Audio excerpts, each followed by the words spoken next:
What's up, everybody, and welcome to another brand new episode of Strong Style here live on the Outlaw Nation channel. I am the Outlaw John Rocha, joined as always by these two gentlemen here on the lovely Saturday morning, afternoon, or evening, depending on when you're listening to us. You might even be tomorrow, for God's sakes. But let's introduce everyone. Aaron Turner, how are you, brother, down there in Orlando? How you feeling?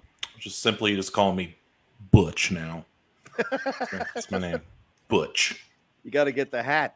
And someone else who couldn't throw Big E like Rich Holland did, Chris Burns. How are you, man? How are things? You know, it's always pretty too sweet in my world. Just hanging out and doing my thing. Let's go. I'm ready to talk about this stuff. So much this week. So much happening. We had AEW Revolution, then sliding into WWE Raw, AEW Dynamite, Rampage, and then Smackdown. But so much has happened. I thought it was going to be a chill week. Usually after pay-per-view, a little bit of a relax week, but this week was chock full of stuff. We're going to talk about all of it here as we go through the show. We're also going to have a WWE 2K22 preview there from our boy Aaron Turner, who has played the game. Give us a little update.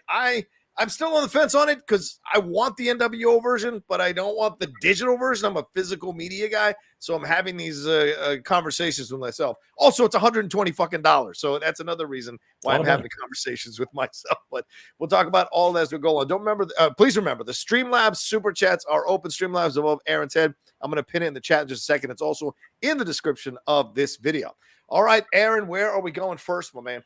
Starting with our review, before we get into the craziness, we'll just do this quick review of WWE 2K22. It dropped Friday, technically.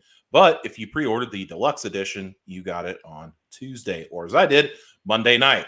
Here it is. Here is WWE 2K22 for the PlayStation 5 with Rey Mysterio on the cover, of course. Yeah. And there's the back of it. It hits different is the main slogan for this year. And does it hit different? It does. It does hit different.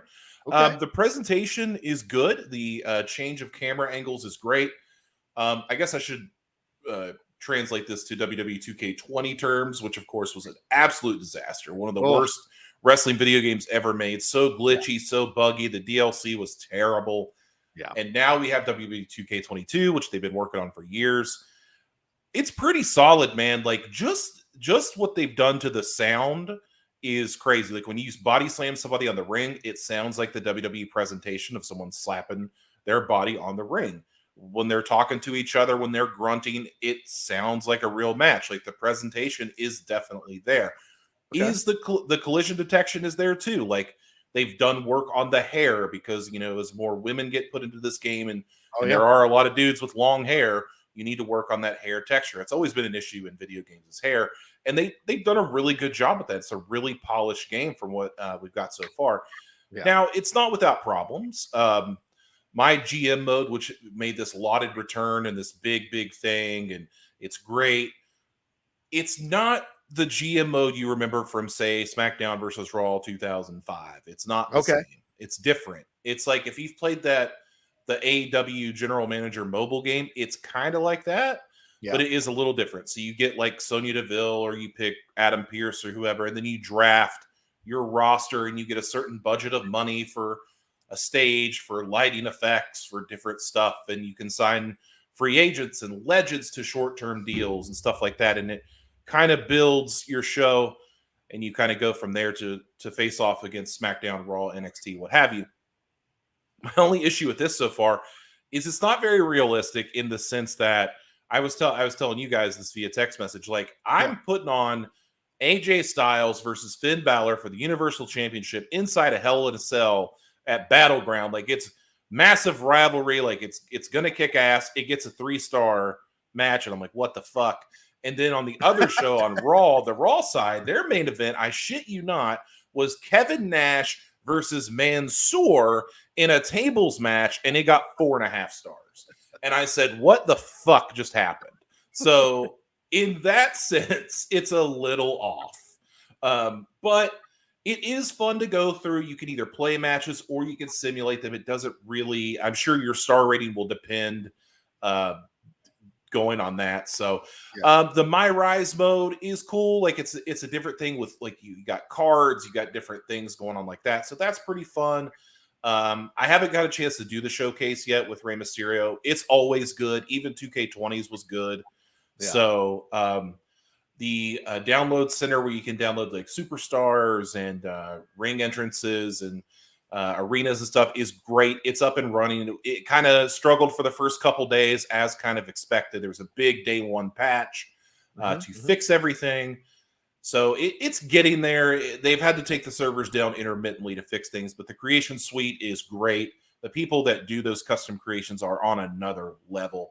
I downloaded a Jade Cargill just a little bit ago that looked just like Jade Cargill. It's unbelievable. Wow. And you could upload custom photos for your wrestlers. So if you were so inclined, you could make yourself and then put your own picture in there. So you would actually be in the game. So that's a really cool thing.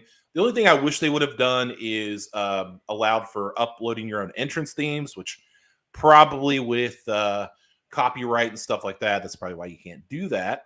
But the game looks great. The character models look really good. There's very few that I've seen where I'm just like, that doesn't really jive. But overall, massive improvement from 2K20. Very replayable game. The Royal Rumble mode is always my favorite. It's so fun. I like how you can just eliminate people out of nowhere now. I'm seeing people talking about the controls. It is different, but it's like a welcome change. I had a hell of a match against the computer or the AI when I was carrying Cross, and they were Swerve Scott.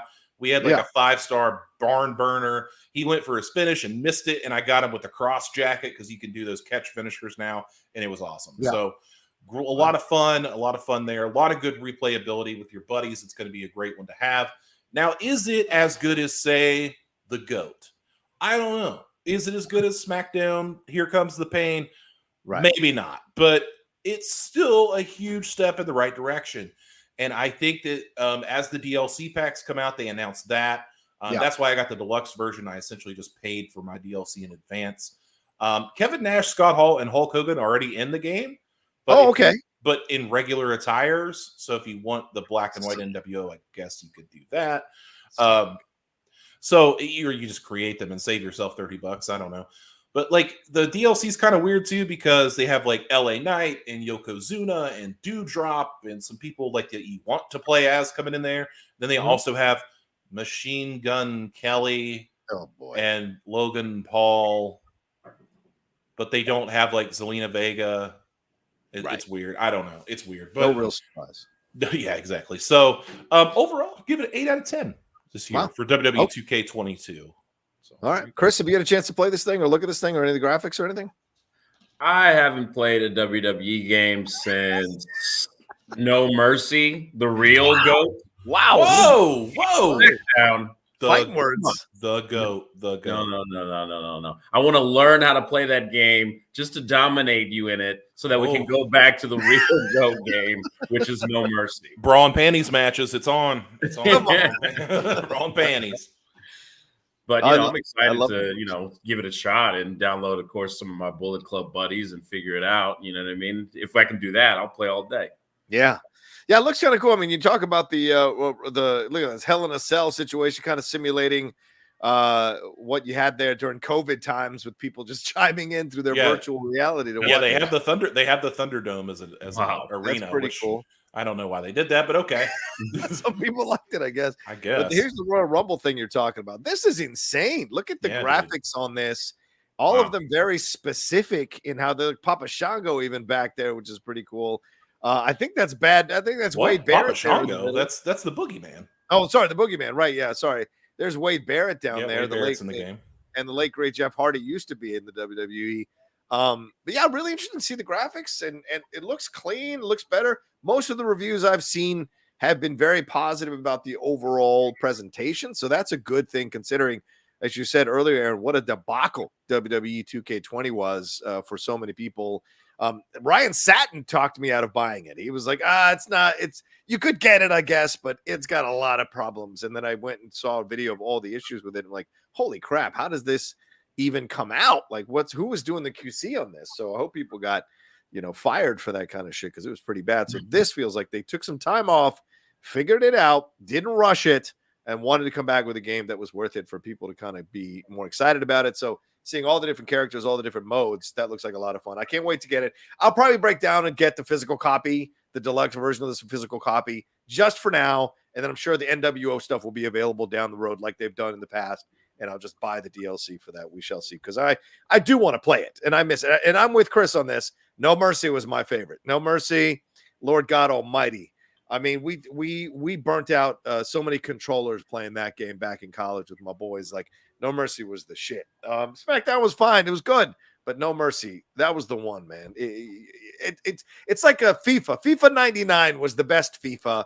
Even though they've advanced with all this kind of shit, there's just something about it that was really great. And the same thing here with No Mercy. But yeah, I respect your point of view there, Aaron. FIFA 99. Yeah, that was one of the best ones. But those of you who played it, you know. Like Madden, the most current Madden is not the best Madden. Everyone's got that one Madden. There was this one Madden year that was really, really good. And it's never okay. What's your Madden year? I don't remember. I think it was 02, baby. 02 and 04. 02 was the truth. Yeah, there you go. That's right. 02, That's Dante Culpepper. 04, Michael Vick was a cheat code. And then 05, Ray Lewis would knock your fucking head off. That's the hit right. Stick. Oh, I That's remember. They introduced the hit stick, man. Yeah. That was different. Good. That was good. All right. Well, there you go. Anything more to say on this one, Aaron, or should we move on? NCAA football 06, the GOAT. No, I'm good. I just wanted to compare and contrast 2K20 and 2K22. I think if you're on the fence, you will enjoy it. I don't know, wait like a couple months and pick it up when it's cheaper, but yeah, it would be cheaper. You need a wrestling game to hold you over until AEW comes out. Yeah. Do that and download your AEW characters on there because there's a ton of them. Fair enough. Zeno are asking me if they had N64 in the 1800s. Bitch, I look better than you. All right, let's move on. What's the next thing we got to talk about? Whoa. Okay. All right. We're going to talk a lot of AEW right off the top. I know we kind of save AEW for like the middle to the end of the show, but we're going off the top this time. I'm going to read a lot of results, so you're just going to have to bear with me. We're going to start with Revolution first, and we'll talk about that. On the pre-show, Layla Hirsch defeated Chris Statlander. Send Hook defeated QT Marshall. The House of Black defeated the Death Triangle. So there's that. Moving on to the main card, we had Eddie Kingston defeating Chris Jericho. Jurassic Express retaining their tag team championships, defeating both Red Dragon and the Young Bucks. Yeah. Wardlow won the Face of the Revolution ladder match over Keith Lee, Orange Cassidy, Ricky Starks, Powerhouse Hobbs, and Christian. Jade Cargill retained her TBS championship by defeating the internet's new favorite hate machine, Ty Conti. CM Punk defeated MJF in a dog collar match. Dr. Britt Baker, DMD, defeated Thunder Rosa to retain her AEW Women's Championship. John Moxley defeated Bryan Danielson in their grudge match with a debuting William Regal. Talk about that for sure. Yeah. Darby Allin, Sting, and Sammy Guevara defeated the Hardy Family Office. And the main event, Hangman Adam Page retained his AEW World Heavyweight Championship by defeating Adam Cole, baby. So here you go. Revolution in a nutshell. What sticks out to you, man?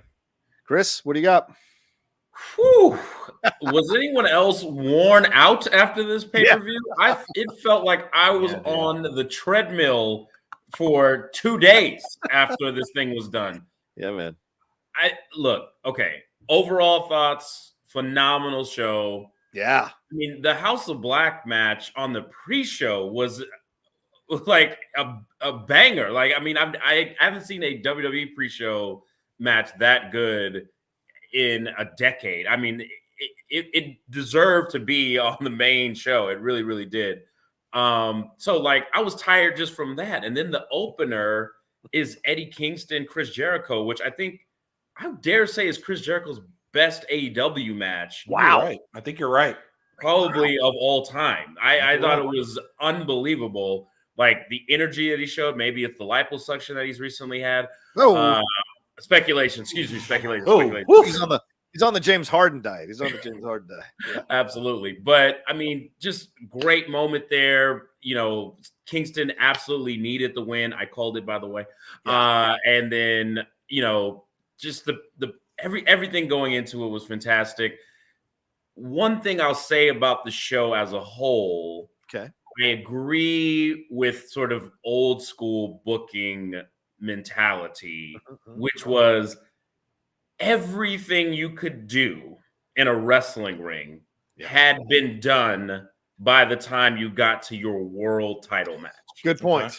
Okay. Good point. And so it was just kind of like, how do I get it up for Paige and Adam Cole when I kind of know Cole ain't gonna win? Yeah, the title, that is. And then I just saw this dog collar match. Oof. I just saw that Young Bucks match, which was bananas. Yeah. I just saw, you know what I mean, any number of things that happened throughout Revolution. So I feel like the world title match kind of got gypped a little bit, but I mean, what do you do when it's such a crazy packed show? You know what I mean? How do you pace it properly, especially when most of these guys are used to going balls to the wall all the time? Yeah.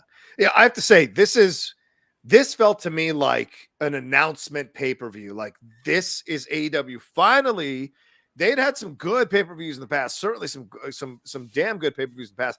But this is one where you see the company has taken the next step and understood that they had to come out the gate with a kick-ass pay-per-view after all the drama, all the signings, all the changes, and all that stuff with Cody Rhodes. They had to come out and really show you what they can deliver when they want to. This felt like the best of ECW, the best of WWE, all kind of mixed together with this pay-per-view. And I loved it. I had such a great time. I wasn't even bored during even the Jade Cargill match, which I was expecting to be pretty much a pseudo squash match, entertained me. I don't think there was any match other than maybe Baker and Rosa that I felt was kind of subpar.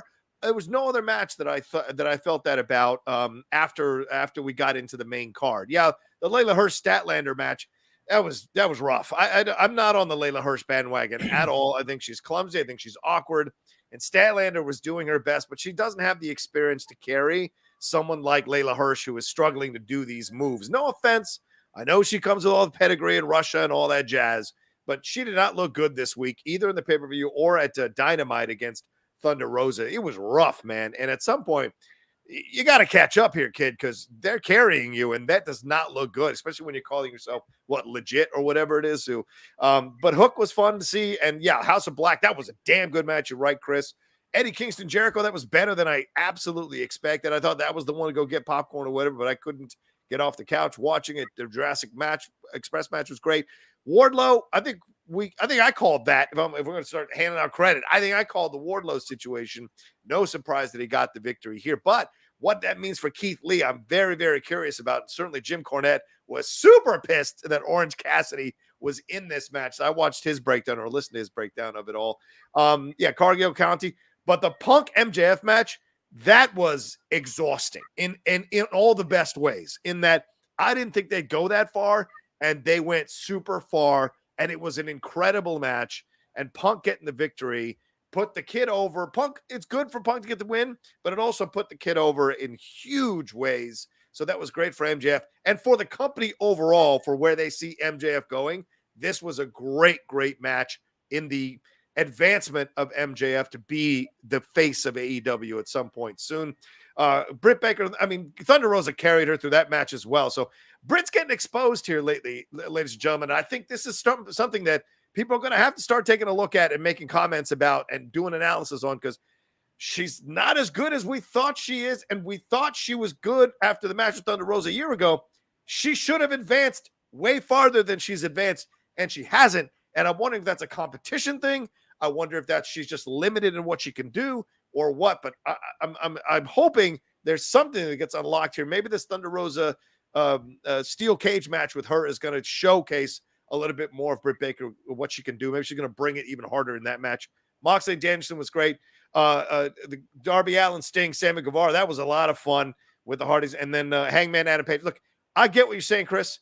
By the time you get to that match, you're exhausted. So maybe this is something AEW has to take a look at in terms of pacing of their matches and placement of their matches and how many matches to have on a card. Because you're right. By the time you got to that, you were exhausted. But that doesn't mean that match wasn't a banger. And it was an absolute banger of a match. And maybe it's not getting talked about as much because there were so many good matches on this card. But it was well worth it for an AEW World Championship match. And there were a bunch of great near falls. And the ending was super believable in how they choreographed it. So those are my overall thoughts on that shit. Aaron? The thing about Hangman Page, though, is we kind of talked about it here. I was worried that he's going to be like this champion that gets overshadowed, and it doesn't quite feel like maybe he's the real world champion, almost kind of. But then he just puts on banger matches, and it's like, well, I guess that's fine. Like, I mean, people like him, I love him, and he just keeps doing it. So we're going to roll with that. And Adam Cole, of course, is great. Adam Cole's one of my favorites, not just in ring, but also as a human being. He's just a great guy. So I love him. But it's all about MJF in CM Punk in the dog collar match, and then CM Punk getting mad that people didn't realize what the hell he was doing with his entrance and the music, and people were like, "Did they change his theme?" And he's like, "No, motherfucker, it's from Ring of Honor, you dumb motherfucker!" And like had to take the tweet down, and it got crazy there for it got hot there for a minute for CM Punk. Let's chill out. Chill out, man. No. Then again, I'm going to bury Ring of Honor again. It's not like a million people are like, "Whoa, oh my God, it's Ring of Honor." Like, I'm sure somebody, like a good majority of people, were probably like, "Oh yeah, he's doing that thing," but like, don't expect everybody to know what that is. Like, chill the fuck out.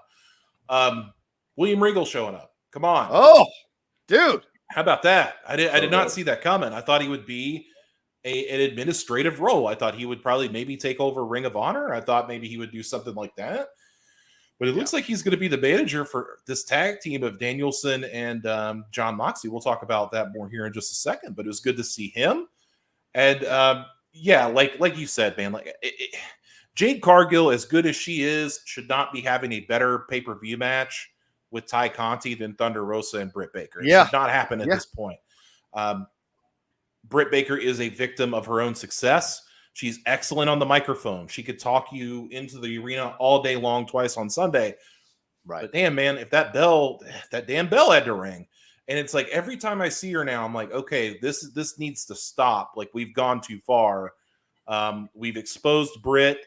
We see what Britt is now. Not saying that she's the worst wrestler I've ever seen. She's definitely not. But no, not at all. But when you're in there with Rosa, somebody that's that good, and you're making her look bad, and it doesn't jive. These two have wrestled so many times, and it's been good. And then this time it's been bad. And then the tag match a couple weeks ago was bad too. And it's just like, man, let's get this over with, because I mean, it looks like Rosa's going to get that title from her here in a couple weeks. So. Yeah, what do you think, Chris, about this? Do you think we're off base here? Or do you sense this is just, are we being too hard on Britt? Like, Britt, is she still up and coming, so we need to be more patient? What do you think about it?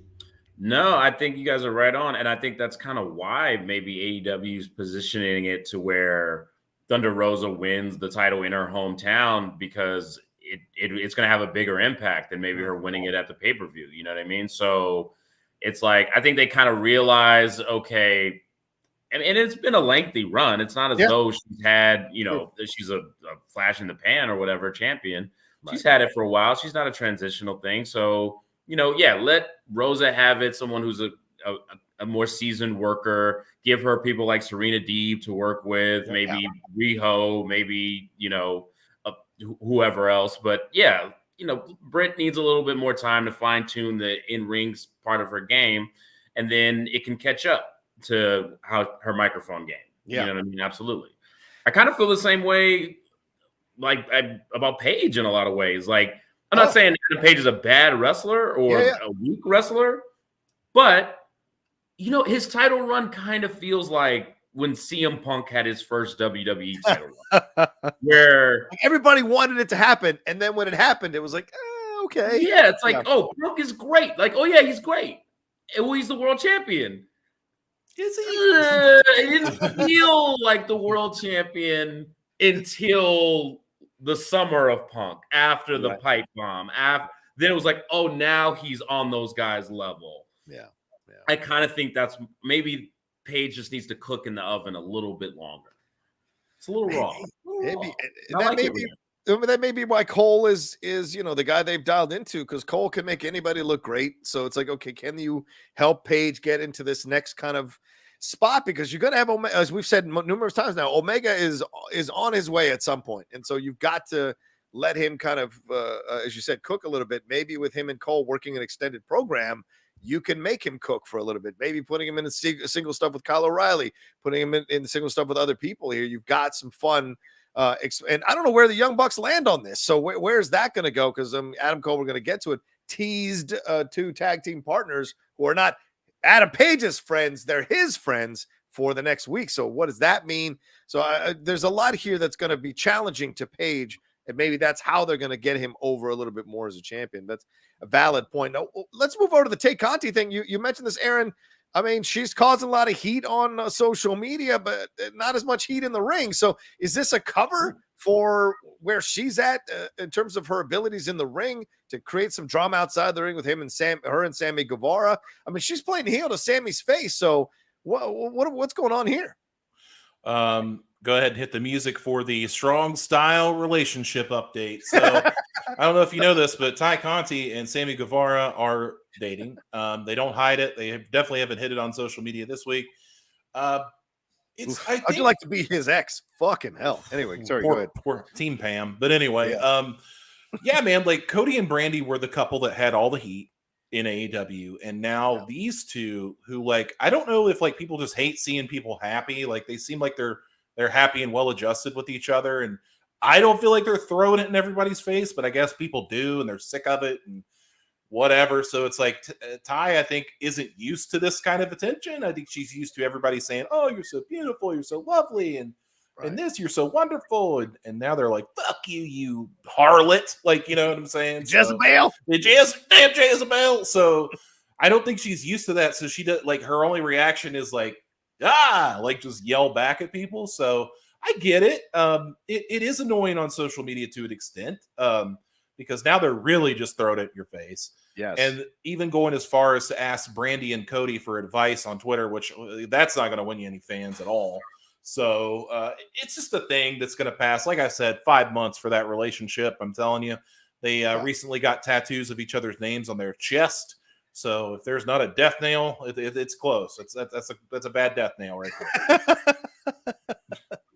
Yeah, what do you think, Chris? I mean, she came out and she Instagram or tweeted something which says 4 rounds with Sammy and ready for more. What is happening here? Because you know this, man. Some people can go heel for, a few weeks, but it is not easy to be a heel. You get an incredible amount of hate, and that can affect you on a mental health level if you're not prepared to handle it. As I said, in a smaller way, the Schmodown is a version of this, really, really small way. And people have been turned heels in the Schmodown, and they have a lot of mental health issues afterwards. They can't handle the hate. They can't handle people saying shitty things to them, and they go to Christian and beg him to change him back to face. It has happened for years in that organization, in that company. So I've seen it. Wrestling is on a way higher level on TV, more people. So social media, you're getting comments all the time. Is this a smart move for her? Do you think she can handle it? She's not handling it well so far. It doesn't seem like. It seems like she's being very like, you know what it is? It's like, who asked you? You know what I mean? Is really kind of how it comes across. Like when she tweets and does things and says things, it's like, okay, like I kind of didn't like you, but now I'm like, now I really don't know. yeah, like, because look.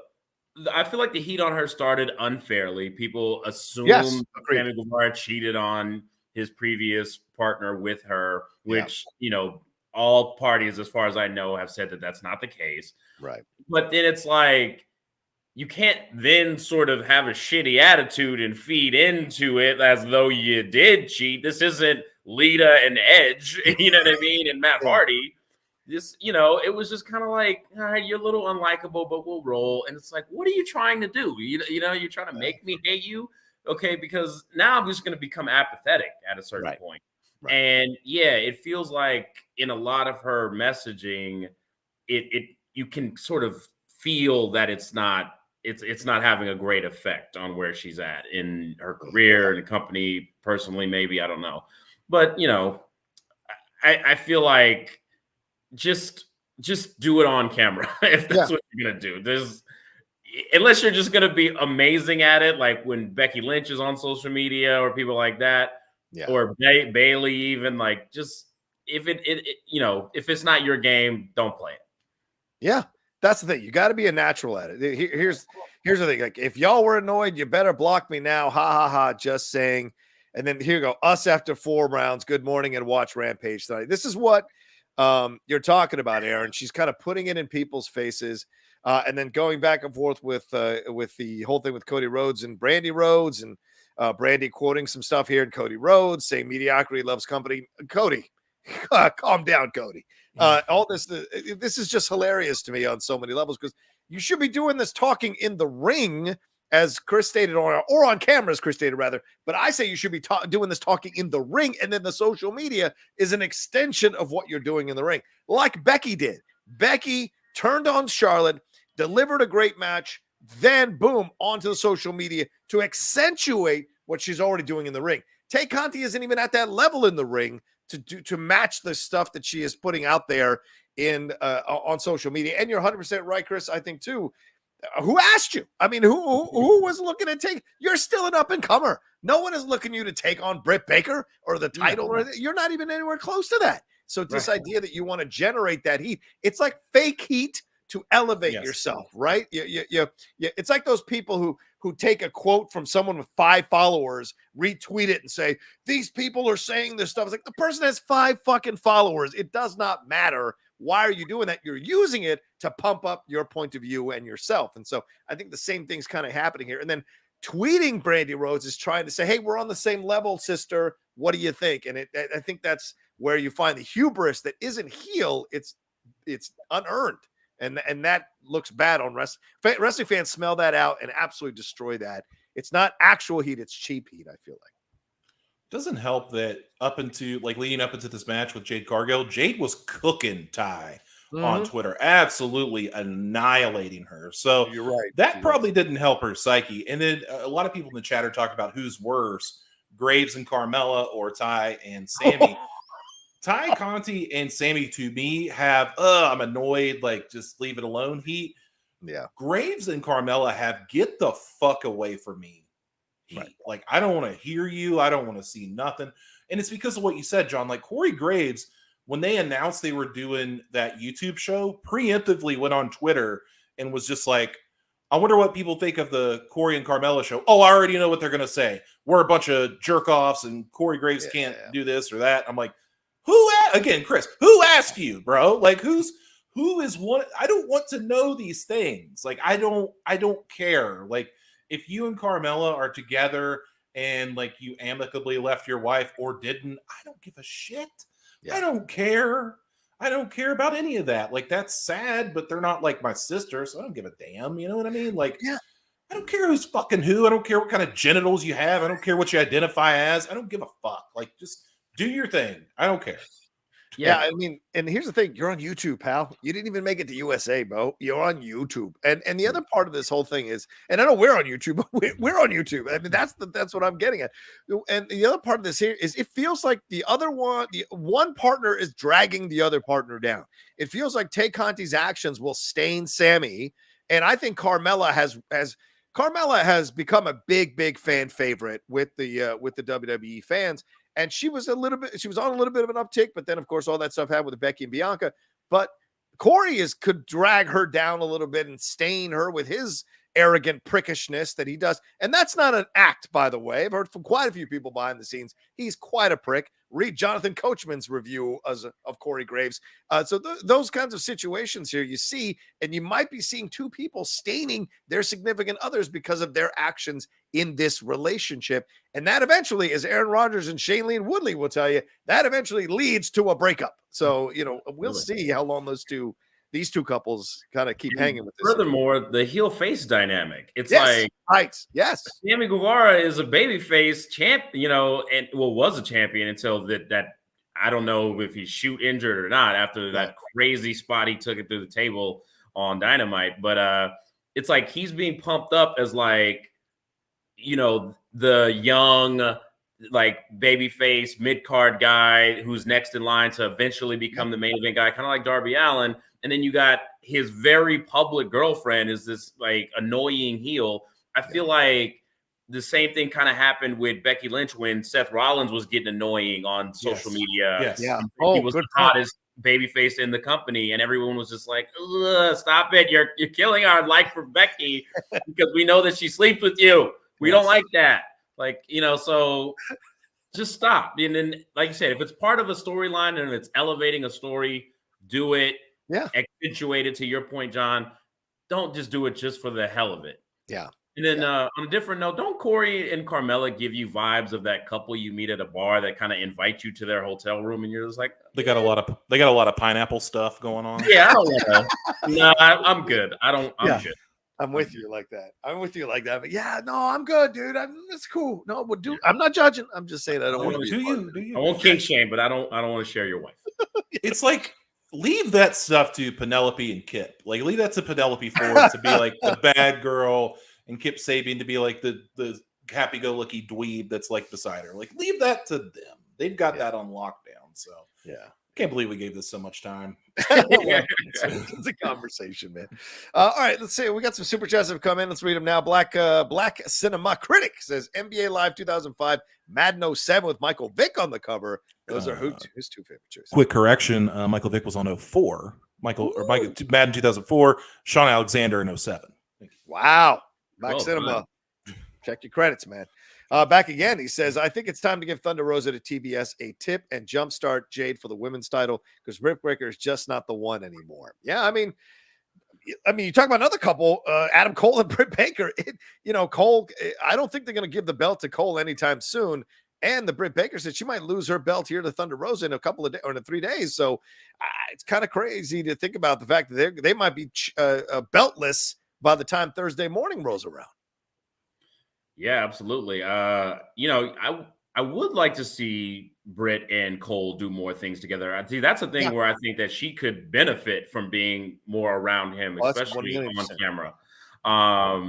As far as Jade for the women's title, I like her run right now. She's Goldberg US title run. Yeah, let her continue it a little longer. And look, if you're going to be kissing people before the matches, I'd like to challenge for the TBS title sooner rather than later. So, hey, I'll take the ass whooping right after, whatever. I'm married, hand down.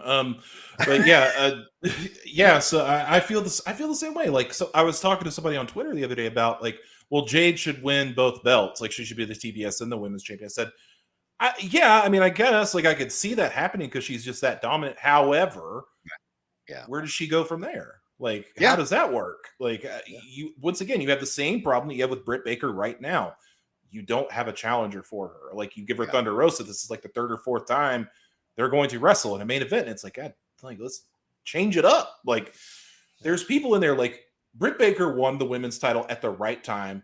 Sheeta was on her way out. Like, we've done all we could with Sheeta at the time.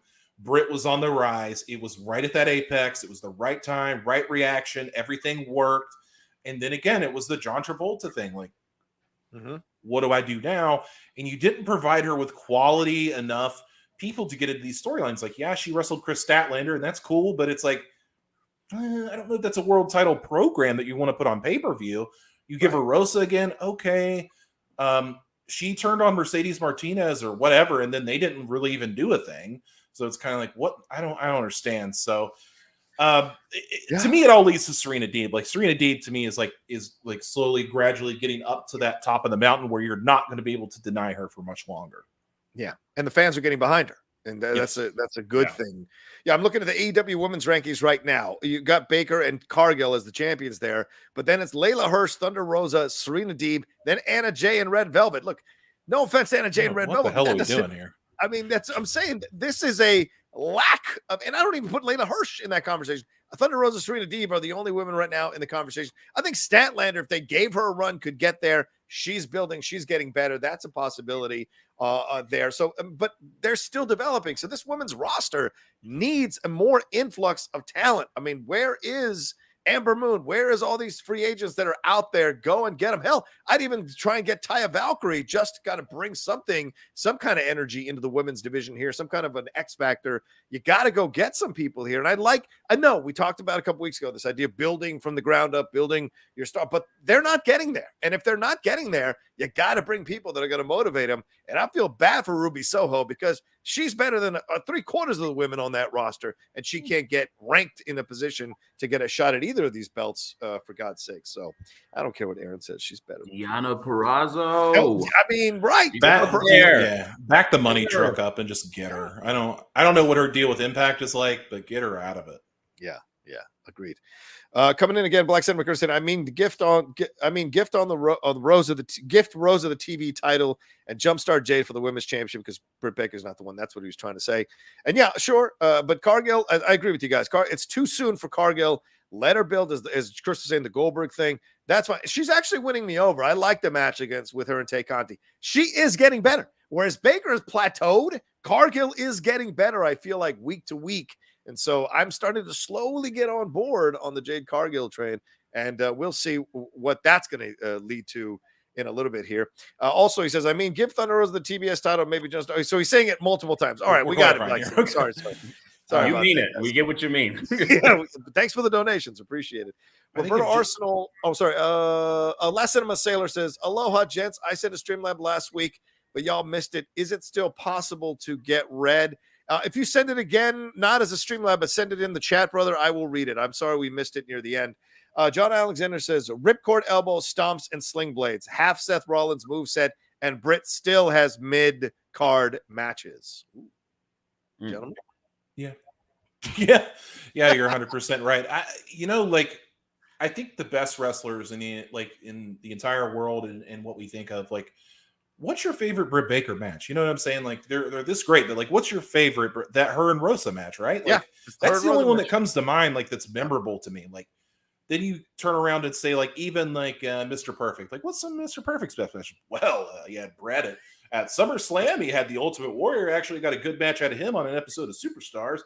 He beat the Macho Man on main event. Like, like, these people have memorable matches.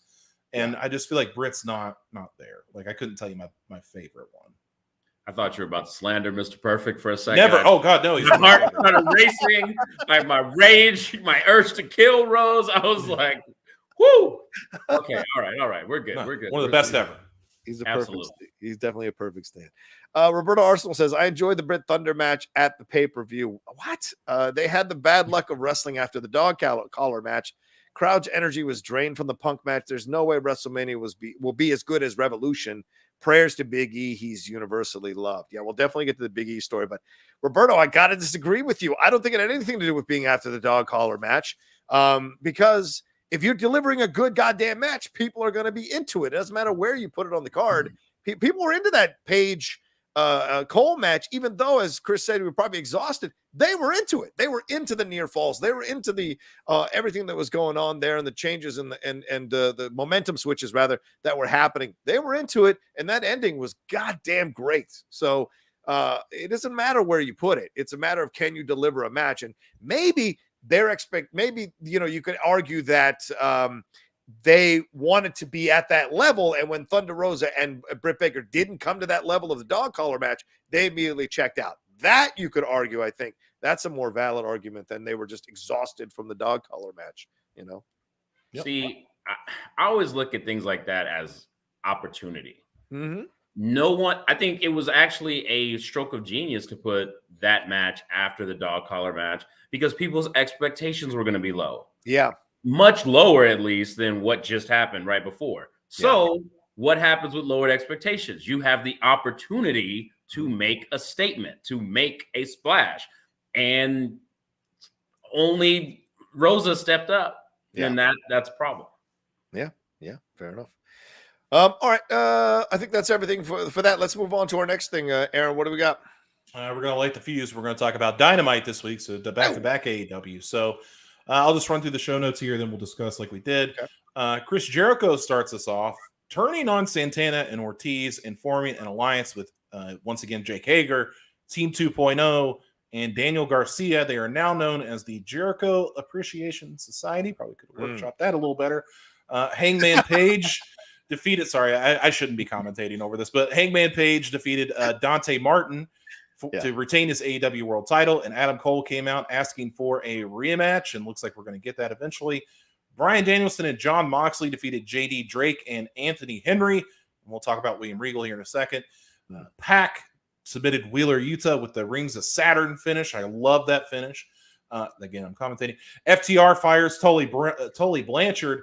That Hardy gets beaten up by Andrade, his assistant, the Butcher, the Blade, Cassidy, Quinn, until Darby Allin and Sting make the save by walking ever so slowly. Then Jeff Hardy debuts and decides to do a dance while his brother's getting the living crap beat out of him. Wardlow gives an interview where it is announced he will face the TNT champion next week, whether that be Sammy Guevara or Scorpio Sky, which was the main event. Jurassic Express defeated the Acclaim to retain their tag team titles. Thunder Rosa defeated Layla Hirsch to become the number one contender again for the AEW Women's title, and we'll get a title shot in the next couple of weeks in a steel cage in San Antonio. And Scorpio Sky defeated Sammy Guevara to win the TNT Championship. And to close the show, Paige Van Zant signs her AEW contract on the behind of Ty Conti. So what do you guys think of this overall? Chris, please take it away.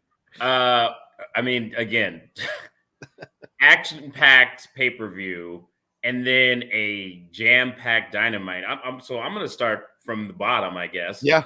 From PVZ signing on the bottom. I see what you're doing. Ty Conti. I mean, look, we just talked about how the women's division needs an infusion of some talent. Good point. To really go. And, you know, Aaron, I know you know what's going on with PVZ. So, you know, let's see it. I'm excited to see it. I'm glad that she's part of it. Immediately came in and made a splash. So, you know, looking forward to what's going on there. We had already talked about the woes of Layla Hirsch in the ring recently. Always happy to see the Acclaimed. I think that they're great. I love the rap beforehand, just in the Jurassic Express. It still hasn't gotten corny, which I find shocking in 2022, frankly. Wardlow's interview, he's still a little bit a Jace on the mic. It went too long. Exactly. And very like WWE, the world is now Wardlow's or whatever you said. Yeah. I was like, oh, no one talks that way. Don't do that. I mean, Jeff Hardy's debut should have been the story, but I mean, it was, but not for why we wanted it to be. Unintentionally hilarious. I'm going to post this. Matt Hardy thing.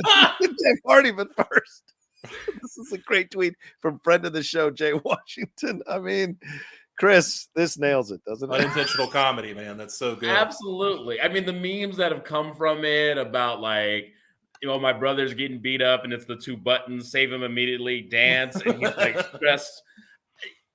It was just fantastic. It was just fantastic. Yeah. But the highlight of it all for me was Tony Khan spending money to get the iconic Hardy Boys theme. Wow. I just like... Yeah. He actually didn't pay anything for it. What? Really? It's in the public domain. Oh, get out of here. Yeah, WWE does not own that song. What? Yeah, it's in the public domain. Wow. See, I was about to give Tony some undue credit there. Sorry. For going out and getting it at least, but you know, the fact that he didn't have to make too much of an effort, I guess, makes it a lot easier. But can we do more of this? Like, it's a teeny touch, you know, but just having a little continuity with this like theme music and stuff like that, I think it makes a big difference. Do you see how bananas the crowd went when they heard the opening bars of that thing? Oh my God, yes. Like, I can't believe how over he still is. It's just crazy. It is crazy. Absolutely. It's like when people react to Goldberg, I go, are you kidding? Still? It's crazy to me, man. The guy is money. Yeah. FTR getting rid of Tully Blanchard, unless it's coming in with Jim Cornette, I could really give a fuck, honestly. I think they're going to. I think they're going to do one. I'm sorry, I don't mean to cut you off, but I think they're doing one. They were announced for an indie show in West Virginia. I saw that. Put on by a friend of Jim Cornette, and I have a sneaky suspicion that at least for one night, it's going to be FTR with Jim Cornette. Wow. It looked like, okay, I think I saw the same thing, but it looked like Dennis Condrey from the Midnight Express was going to be in their corner. Oh, well, it could be that too. So I don't know. All right. You know, Bryan Danielson, John Moxley, you know, that the match was good, but Regal's speech afterwards. Are we going to talk longer about Regal's speech? Yes. Yeah. Okay, we'll get into that, but fantastic. Quick Hangman Page match, which I think we talked about in our, private group chat about, like, I feel like they needed to give Hangman Page another quick win just because his win at the pay-per-view was a little bit overshadowed. Yeah. And then, I mean, the Jericho Appreciation Society. All right. You know what I mean? Lazy at best, like, okay, when the Inner Circle's gone, here's another group of guys who you care less about. Yeah. The best possible scenario coming from this thing is that now Santana and Ortiz can just be their own thing. They can be LAX, and they can hopefully get a tag team title run and live up to their potential away from Jericho, because they were really lost in the shuffle. Yeah. But I mean, the Jericho thing was weird, and I guess that's what you do for Jericho, because Jericho has been one of the kind of foundational pieces of AEW from the beginning. So you let him turn on Santana Ortiz, not them turn on Jericho and clown him, even though it pretty much seemed like that was the path they were walking from the last couple of weeks in the interactions. Now you have Jericho do it. And of course, and I was thinking, I was rewatching it this morning, and Shivani, I mean, God love Shivani. For 20, 30 years, he's been calling faces turning heel, and he has to act surprised every time, and he has to find new ways to act surprised every time.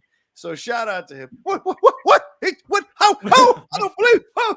Every single time, and he's great at it. Look, I'm not criticizing him. I think it's great. It's not easy to do. I still have the track of him calling the Hogan turn on Bash at the Beach, which is great, and then the Hogan face turn when he hears the red and yellow music all over again. It's great. Shivani is great at that kind of stuff, but God love him, he's still doing it all these years later and still being surprised by the heel turns from these faces, which are great.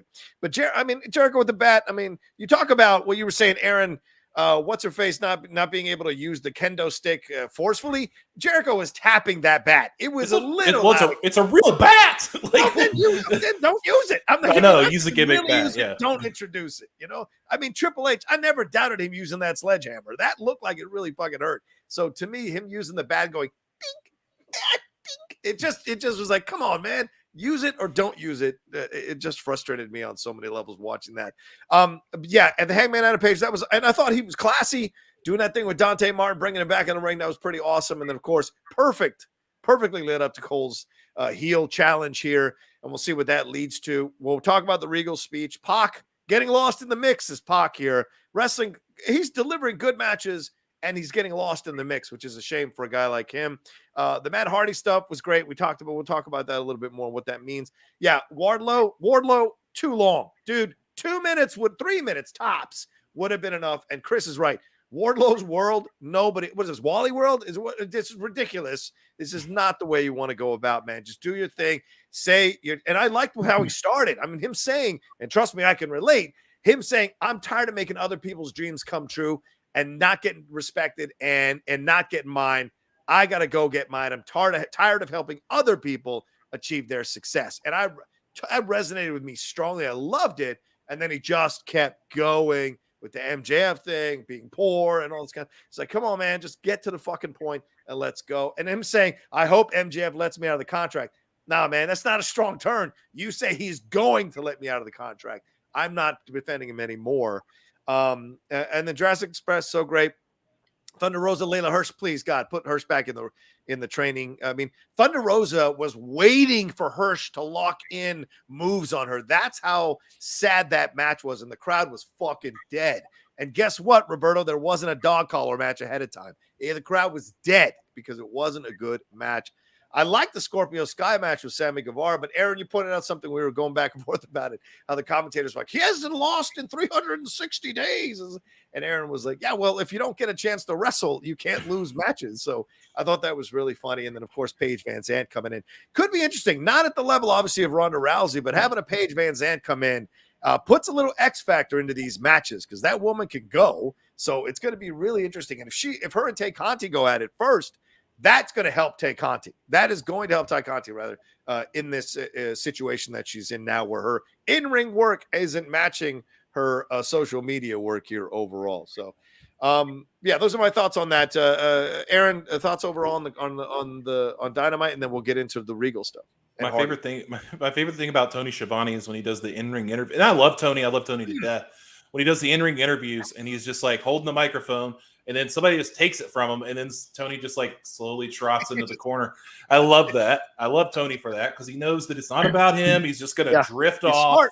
Yeah, I love that about Tony. And the Scorpio Sky thing, like I didn't see it coming because, like I said, the dude like, never wrestles. And how many times have I pleaded on this show? Please let Scorpio Sky wrestle. Like he's so good, and you put him with Ethan Page, who I also like, but it's not working. The American Top Team thing isn't really working, unless it may. But Paige Van Zant comes in. She beats up Ty Conti, signs a contract. The deal is, she looks great. Obviously, she's legit coming from the UFC. She's also 7 years younger or 8 years younger than Ronda Rousey. So we've got time with Paige Van Zant. Even if Paige Van Zant's not the best wrestler, we've got time. We don't have WWE doesn't have a lot of time with Ronda. Like if she gets to this year, I'd be surprised. Like, you know what I'm saying? Like they'll have 2-3 years with Ronda overall. That's all the time they'll have. Paige Van Zant, maybe she likes it. Maybe she sticks with it. Maybe she does it for a couple of years and goes back. I don't know. But we've got time, and that's great. That's great for AEW because it brings you someone that is legit, and you can move legit Layla Hirsch back to YouTube because she's awful. I'm sorry, Fightful, you are ass-kissing jabronis for saying that she put on a great match. How dare you? It was terrible. Everything that she does is slow, prodding, looks like a troll doing it. And I'm no athletic person, but I feel like I could do better throws than Layla Hirsch. Just saying. It was just really awful. A bad presentation, embarrassing for that women's division that has already been criticized to a hilt. The Jericho Appreciation Society, kind of like Schlotsky's Deli, if you know what that is. Funny name, serious sandwich. Like, stupid name, but serious group. I like 2.0. I think 2.0 is fun. Hager bores me. Daniel Garcia bores me. He looks like generic creator wrestler number 15. I don't like that, but Jericho 2.0, at the very least, we're going to have some comedy gold. At the very least. So for that, I'm okay with. FTR firing Tully. If this gets FTR, much like Santana or Ortiz, if this gets FTR away from the pinnacle, great. Because FTR is better on their own. They're not good in a group because they're not bringing anything to the group, nor is the group bringing anything to them. So put FTR on their own. There's like the teases that Bret Hart is going to be their manager. Never going to happen. Even though we all love Bret Hart, you know, the FTR sings the praises of Bret Hart. It's not happening. So maybe Tyson Kidd. I don't know. But that's pretty cool. Jeff Hardy doing basically the Carlton dance before he got into the ring was great. Love that. I'm going to surprise you here. I didn't hate the Wardlow interview. Did it go a little long? Yes. That's my problem. But I think Wardlow endeared himself because we rarely get to hear him talk. And he's like this, he's always been portrayed as like this guy, like this bodyguard, this badass, this like almost Diesel kind of type that comes in, does the shit for Sean, and that's it. But I feel like we got a lot of his personality in this, man. Like he's a family man. He looks good in a suit. Like he looks the part. Like you could really get behind Wardlow as a babyface, I think. And I think he really endeared himself to the crowd. The guy can talk. Again, looks great, looks the part, and we'll see about that TNT title match next week with Scorpio Sky to see if MJF causes the problem. But I will say this to cap everything off. The best thing about AEW Dynamite this week was that CM Punk and MJF were not on it. Yeah. Right. It was a banger of a Dynamite without those two guys. That speaks volumes with how much a product is advancing, how much a product is delivering, even on the midweek show. You know, that's a pretty good situation. All right, let's deal with. I was going to say also it sold the brutality of their match at the pay-per-view. Good point. Because that used to bother the shit out of me. People have these like ridiculous matches, then they're on Raw like wrestling. It's like, well, no. You just bled for 28 minutes. You know what I mean? The night previous, like you'd get the night off if this was a combat sport of any kind, for sure. Agreed. All right, let's deal with the Jeff Hardy situation. So are we excited for Hardy to be back in? I mean, he kind of teased it and blew it a little bit on that YouTube show, but it didn't affect the pop that he got when he came out here. and the Andrade Appreciation Society, whatever the fuck they're called, they turned on Matt, and his boys turned on Matt, and that was a great moment. I mean, seeing the guys go down like this on Matt, I thought was a nice twist, pun intended. And then Jeff Hardy coming down and helping him out with Darby Allin and Sting, and those four rather, looking at each other. It seems like they might be setting up some kind of rivalry down the road between these guys, or some kind of unification with these guys. I don't know. It seemed odd that they stood in the ring and looked at each other. I felt like they're setting up a rivalry between these four guys. And then later on, of course, on Rampage, they came down and saved Hardy saved Darby Allin and Sting in a situation as well when the Andrade people were coming down. Thoughts on this, Jeff Hart? Are you excited about it being part of AEW, or is this going to make the drumbeat of those people saying you're turning it into WCW even louder? Man, I kind of wanted to not like this. I kind of wanted to not be excited about this. Right. I was like, man, yeah, we've seen the Hardy Boys already, like so many times, bro. But God damn it, you said it before. I don't know what it is about seeing them together. I don't know what it is, but it's man. Yeah, it's just magical. And you saw how emotional Matt was when he hugged Jeff in the ring. Like, probably all that relief of frustration of like, oh God, I haven't been able to get anything over. Thank God you're here, brother. But you just saw it. You saw it, and it was palpable, and it was fantastic, and it was the second big kind of emotional moment of the night on Dynamite. Mm-hmm. And yeah, they just have the chemistry. Yeah, they're brothers, but not all brothers have chemistry together. Sure. And seeing them unite as a tag team once again.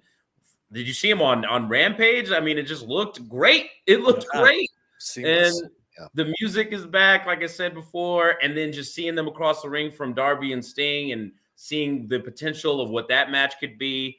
And dude, maybe it's just really is the Young Bucks are not that great, because look at this effing tag division in AEW. I'm glad somebody said it. John Moxley and Bryan Danielson are now a tag team in AEW. Yeah. The Hardy Boys are now currently in AEW. We have acts like Private Party, FTR, Santana and Ortiz. Yep.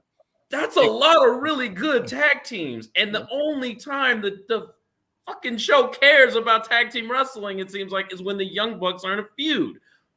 Now you got some really big time legendary people in the tag division. If that doesn't get highlighted, then something else is going to get highlighted, which is how maybe not so amazing the Hardly Boys, as Jim Cornette refers to them as, are going to be, especially if they get buried. You know what I mean? Because I feel like that's what happened to FTR. It was like you got this real life issue between the Bucks and FTR. You have this lackluster debut of them. Then you get the match. There's a lot of callbacks to different things. It's not the spectacle we thought it was going to be. And then they go right down the card right after. And, it can't be all about the Bucks. It really can't be. So, we'll see. I don't know if I agree with Chris that they're not that good. I just think they're not as over as they were. And it's becoming very clear that the fans care about these other tag teams a little bit more, and they're excited about this tag team division in ways they haven't been in the past. And that's a great thing. And look, I haven't missed the Young Bucks at all. And Red Dragon coming in, that's another one you didn't mention. They've got something to do here. The Acclaimed has something to do here. There's it's just chock full of talent in the tag team division. Aaron, you had some strong reactions. Go ahead. Listen, I'm not a Young Bucks guy. I'm going to be honest with you. I'm just not. I respect their talent. I think that their match with the Lucha Brothers, that hardcore match where I thought that was fucking banging.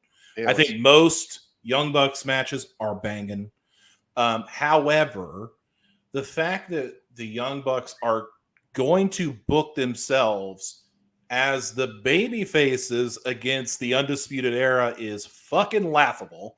To think that the people would like the Young Bucks over the Undisputed Era, ridiculous. Can't believe that. So that's what I don't like about it. Dave Linger says in the chat, FTR were champs. How did they get buried? Well, they lost the titles to the Young Bucks, and then they weren't on TV for like a year. Yeah. So that's part of it. And then every time they would lose, or one of them would lose, and I know Cash got injured for a bit, that's how they got buried. But like you said, the tag team division is oh my God, dude. And even the up-and-comers, you mentioned the Acclaim.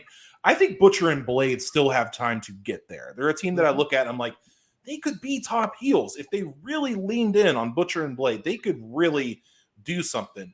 Private Party is always going to be like jumping out of the building, you know, same with Top Flight. Like they're going to give you like great tag matches that you're not going to see anywhere else. But I'm an old school guy, man. So give me FTR. Give me the Briscoes when they come in. Like, give me that, man. Like, that's going to be a hell of a match if they come in. Yeah. But, I mean, going back to Jeff Hardy, I like Chris. I'm like, you know what, man? Like, how many times is Jeff Hardy going to go, yeah, yeah, let's see it. I'm like, yeah. And then what's funny is the Sting and Darby thing gives them some dynamics because Sting and Jeff Hardy have history. Victory Road. Let's not forget about that in TNA. About that. Give him the bow. Yeah. Woo! So we got that going on because Sting looking at him like that Daniel Kaluuya gif that you see all the time where he's just like looking at that guy. Just like that's where he was looking at him. And then what it basically means is that one day soon we're going to get Jeff Hardy versus Darby, and it's going to be off the chain. They're going to jump off the balconies on each other. It's going to be ridiculous. So I'm in for that. So, yeah, I'm excited Jeff Hardy's there. I like this. Zeno R says, Young Bucks are like the Fast and Furious movies. Couple of bangers here and there, but the rest are the same nonsense over and over again. Damn! I mean, I usually battle with Zeno, but I got to give him up. Got to give him credit on this one. This is an expert analysis, I would say. I mean, the Buck, they are unbelievably gifted as athletes, especially Nick.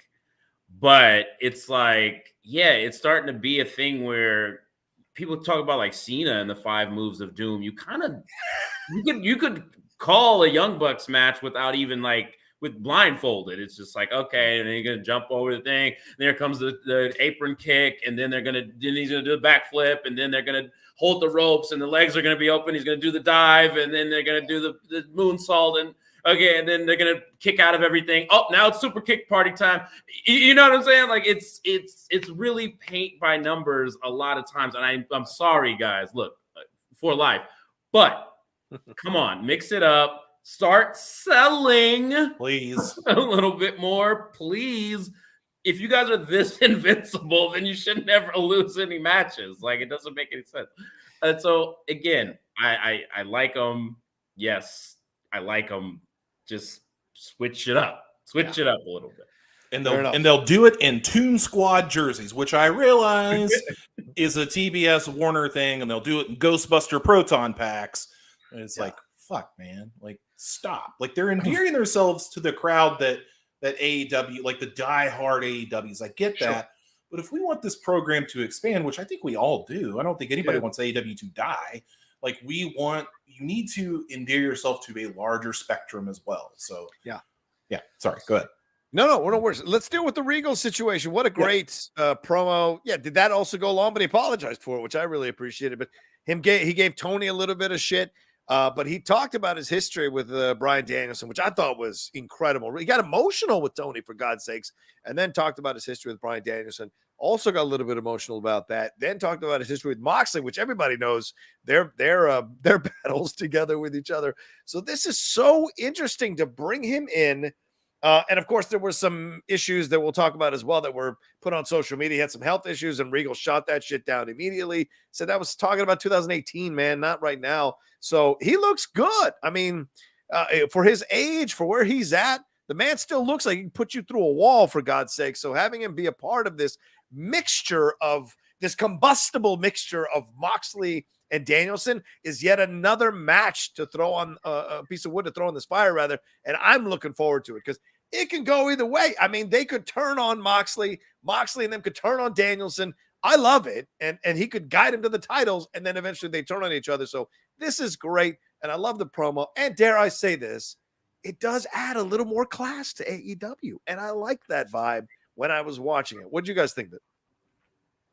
I mean, I love how it subverted expectation. I was with you when he came running out at the pay-per-view. It was like, oh, he's going to be the on-screen authority figure. He's going to, create order in this chaos.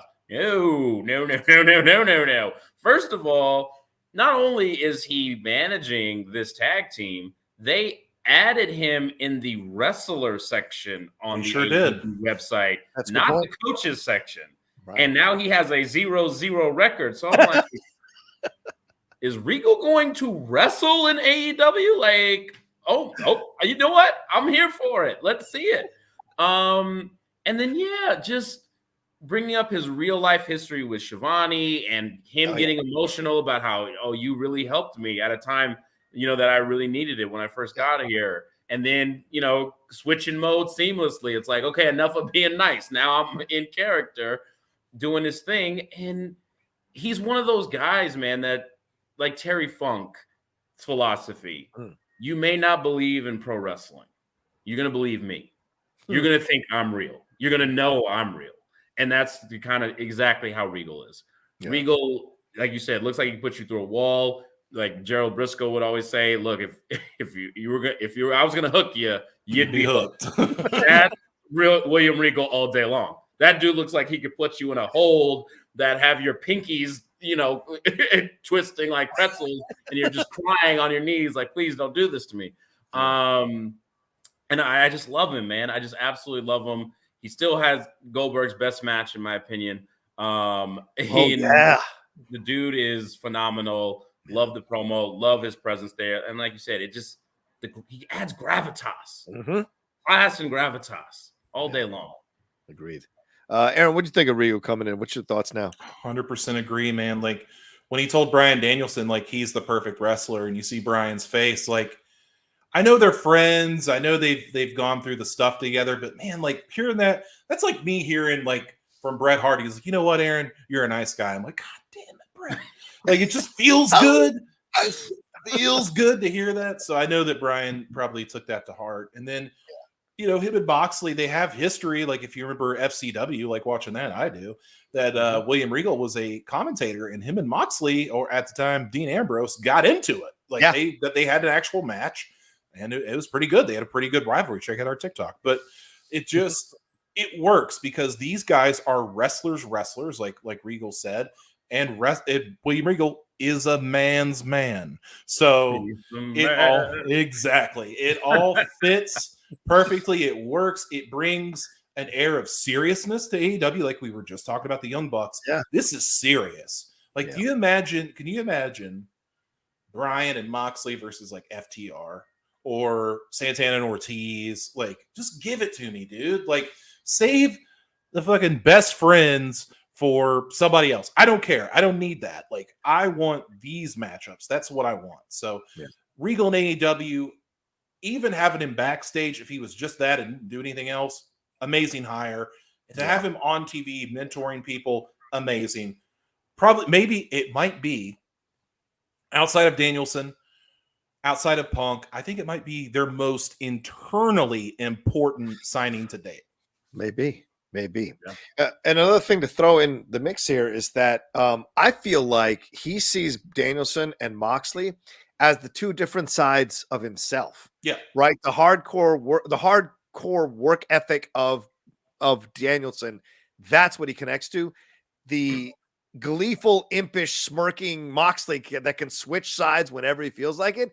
That's also an element of Steven Regal throughout the years of watching him in multiple federations. And so it's a perfect marriage here to put all three of them together. And like I said, the combustibility of it all also makes you excited because this is an uneasy partnership. There's respect here, but with Moxley, anything can happen. You know that. So that makes it even more exciting for all three of these veterans to come together and have some fun together in this situation. One last thing we should talk about here. Thoughts on the AEW Women's World title, the new title. Or do we like the look? Do we like the vibe of this thing? I mean, I kind of like it. It feels, at least in this picture, it looks fucking cool. I know Britt was wearing it on Dynamite and Rampage, What did you guys think of the belt? Do you like the belt? A lot of people making comments about it. You go first, Darren. You're the big belt guy. All right, so it is the spitting image of the Mid-South North American Championship. I know nobody probably knows what the fuck that looks like, but if you Google Mid-South North American Championship, they look the exact same, more or less. Do I like the belt? No, I think it's butt ugly. Wow. But it is enough. This is the third belt they've had in 3 years because they had the initial women's belt that was way too small. Then they made it big. It was the same belt, but they made it bigger. And then they made this one, which again is now it's too big. It's like just fucking stick with the one you had. Like it looked fine. It looked traditional. It looked like an old school women's championship. Like there's nothing wrong with that. Let Jade handle like the big TBS like Big Eagle championship. Like let her do that. Like God, come on. Like I then again, exactly. See, very similar. Very similar in tone there. So when I saw that, I was like, oh yeah, it's like the same thing. It's just not my favorite. I think the NXT North American title, though, amazing. Okay. But the other AEW belts, I don't have a problem with at all. I think the tag team belts are gorgeous, but this one's just not for me. Okay. Yeah, it's very much a Three Bears situation. We haven't reached just right quite with the women's belt. But they're working on it. So I props to them for upgrading from the last belt, but I'm with Aaron. This still ain't. It's kind of like when you see like Hogan at WrestleMania 1, that world title. Oof. The Hogan 85. It ain't quite there. And then when that wing eagle shows up, you're like, there we go. That's the thing. So hopefully that's what we're getting to with the women's title. You know, again, it's still 3 years in for AEW. I'll give them a little bit more slack.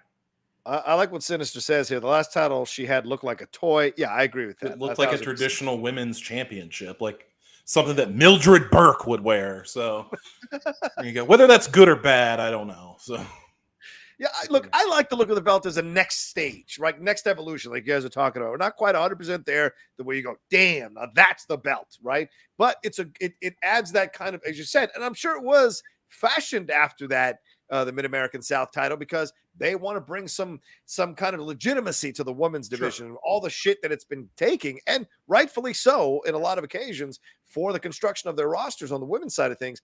You got to give it some kind of, I don't know, old school vibes, some kind of legitimacy, some kind of strength that's steeped in the history of wrestling. So that look kind of gives you that vibe subconsciously. Now they've got to figure out what the next evolution of the belt's going to look like. It's going to reflect AEW, but also have that touch with history and professional wrestling, and who their champion is that's going to debut that belt, because I think that's going to be important as well.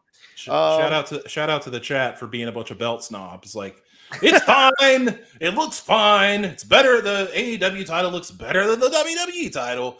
We're all belt snobs, and I appreciate you. But is that what you want for your world title belt? Fine. You just want fine? That's a good point. You're going to be like, oh, that's the prize. I want that. I like the WWE championship. I'm sorry. Like the spinning belt. I like it. No, fuck the spinner. No. Nope. Only when John Cena wore the spinner should the spinner have been done. Like, that's perfect. But like when Triple H is wearing it and like Punk, I'm like, this is stupid. Like, this makes no sense. No, it was only a Cena belt. I agree with you 1,000%. Yeah. All right, there's some Super Chat Streamlabs. I know we're running a little bit long. Let's roll through these. Efren Guzman says there is a statement by Warner Media saying they do not want Tony to sign the Briscoes for comments said about if his son was gay comments. Lots of wrestlers have said worse. Do you think this is fair? Is that true? Allegedly, that is the word going around. I've got the tweet pulled up if you please.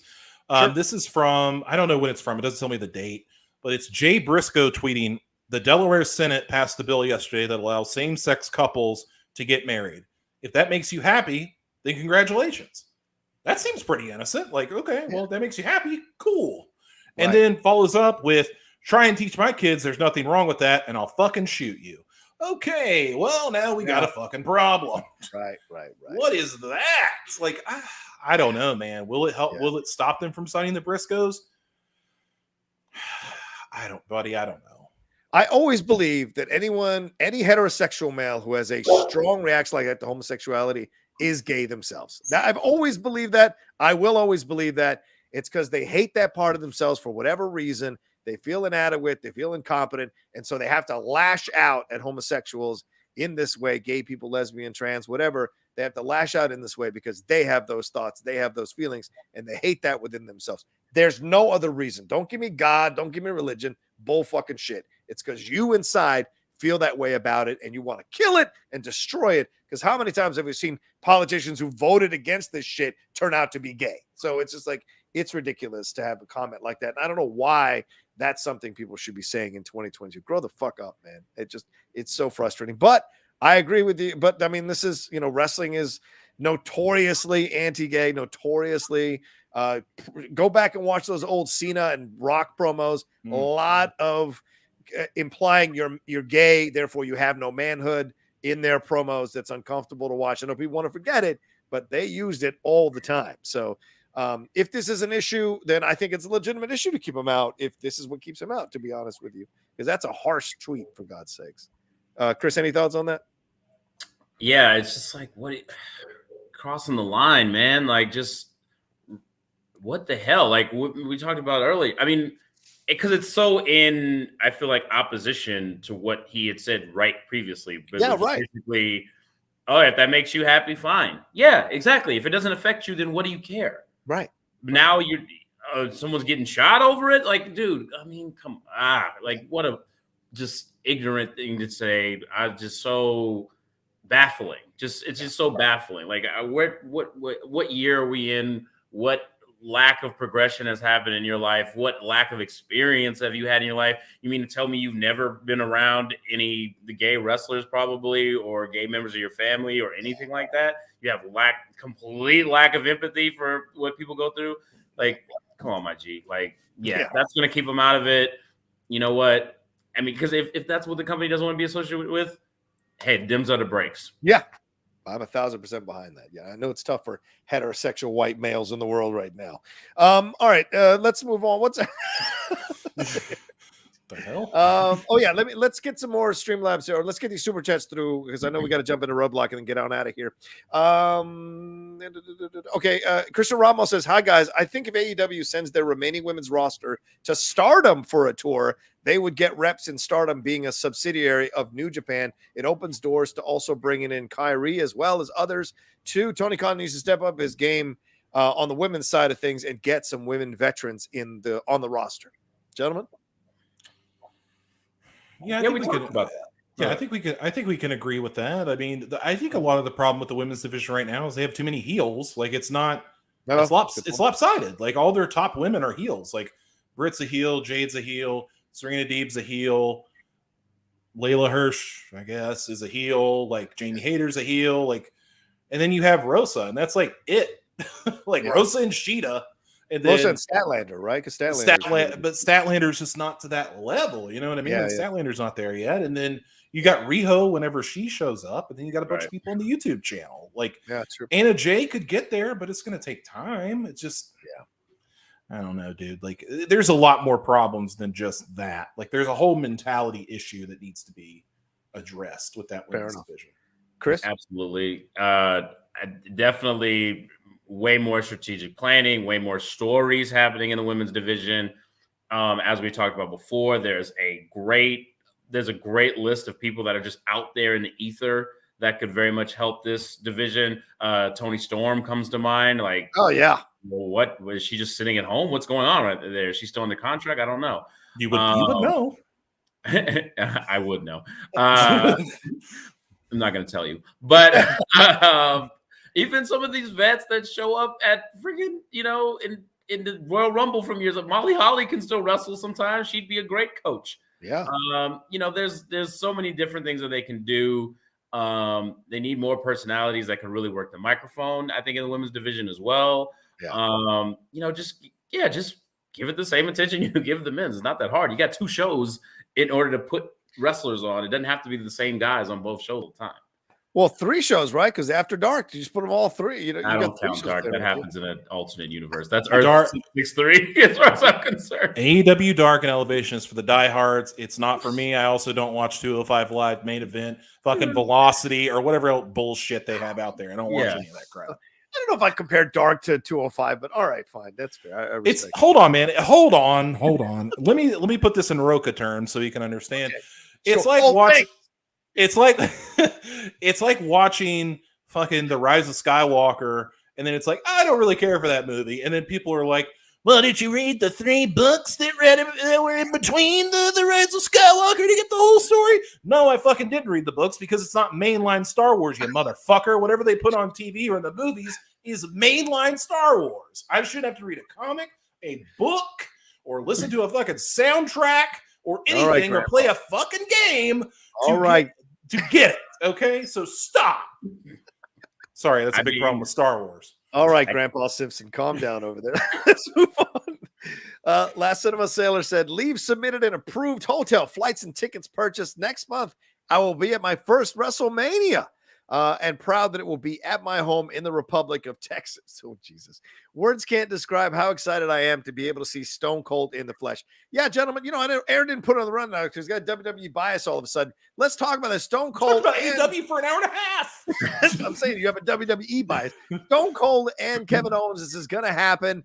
It's kind of it's a bit flaccid for me because it's not going to be an actual match, as I predicted that he was not going to wrestle.